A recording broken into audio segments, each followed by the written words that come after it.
Gogoosh, welcome to the program from Los Angeles. Thank you very much for inviting me. Gogoosh, look, you were the voice of Iran. In many ways, you still are. But, you know, before Madonna, before Beyonce, Cher, everybody, you were the mega pop star. What was it like? Do you remember what it was like in Iran before the revolution, what your career was like? قبل از انقلاب من موفق بودم. I was very successful in all fields before the revolution.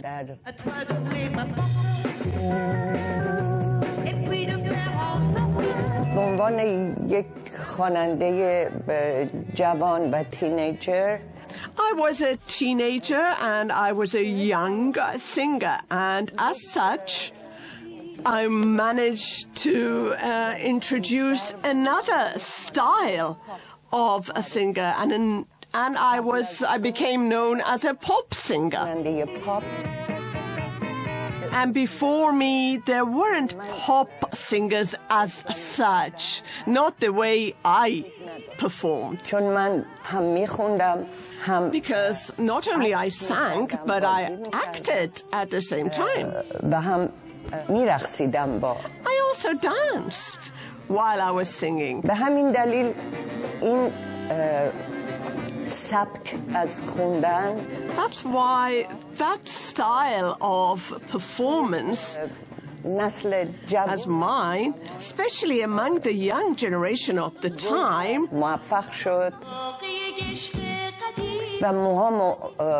And of course my hair as well.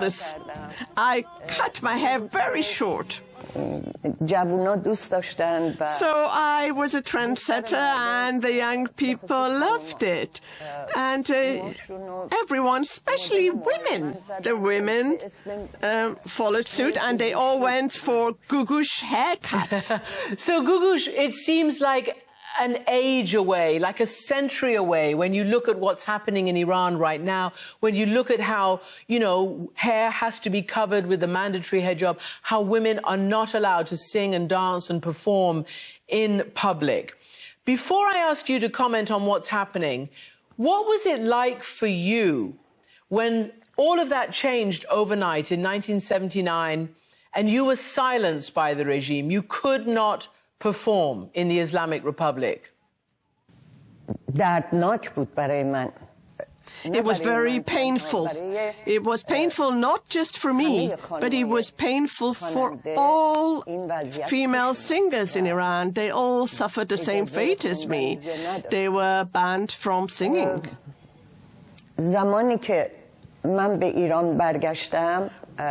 When I returned to Iran, the revolution had just started. It was in its early days.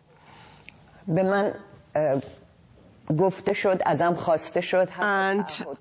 I was told, in fact, I was asked to sign a pledge at Evin prison not to perform anymore.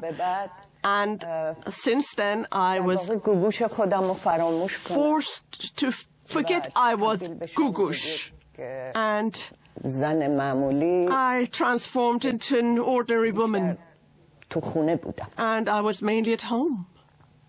How did you keep your spirits up?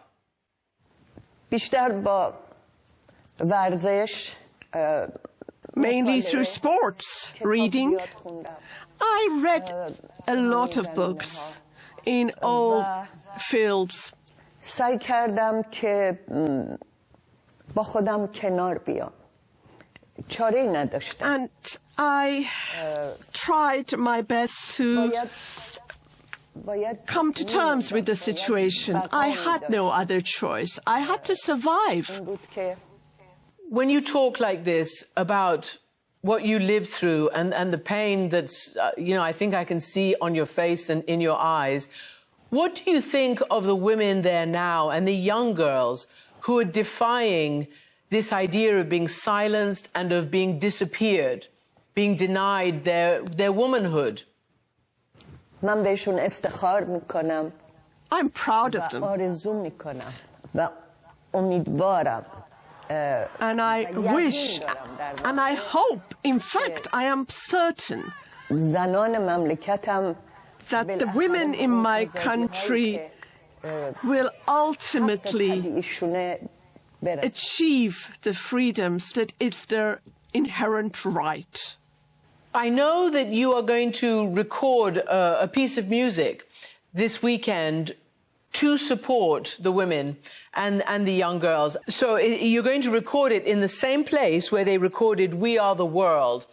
And I wonder what you hope that your message will bring to the front lines of this movement.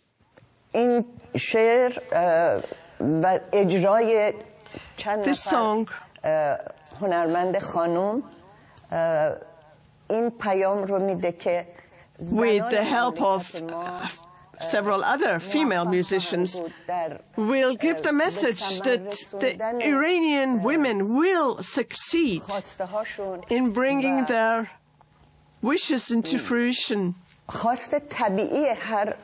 It is the natural right of every human being, especially women,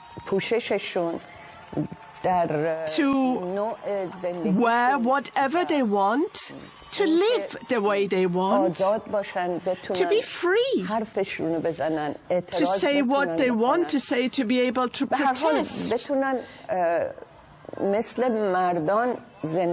In any case, to live the same way as men do. For 43 years, the women in Iran فقط روسری و چادر نیست حجابی بوده که have had to wear this hijab. Hijab is not just a scarf covering your head. It is something that oppresses women in every possible way. And through my song, I want to say to my women in the country, don't despair. Continue to pursue this path and you will undoubtedly succeed. You will succeed. We will succeed. All of us. Be it the ones who are inside Iran or those who have been outside Iran in exile for 43 years. Does it make you sad to be in exile, Gogoosh? Because eventually they did allow you to leave Iran. You were there for about, 20 years, prevented from leaving, and you did leave, and you did start singing again, and there are amazing images. You just did a big tour in Europe over this last year. What was it like to reconnect with your performing, your singing, and your adoring fans? شاید نتونم با کلام It may not be possible for me to convey my feelings through words. However, I can tell you that after 21 years of my voice having been imprisoned, when I first went on stage in Toronto in Air Canada Centre, I could not believe it. I thought I was dreaming. My whole body was shaking, and I wasn't sure whether I'd be able to perform my concert or not. It's really poignant, but I'm just giving you the opportunity, if there's any verse or anything you want to sing for the Iranian people who will be watching this, go right ahead. از این قصه تلخ راه دشوار ای تو تک چراغ این شب تار این که گذشتن از کنار قصه ها نیست این که یه تصویر از سقوط آدما نیست. That is beautiful. Gogoosh, thank you so much for being with us.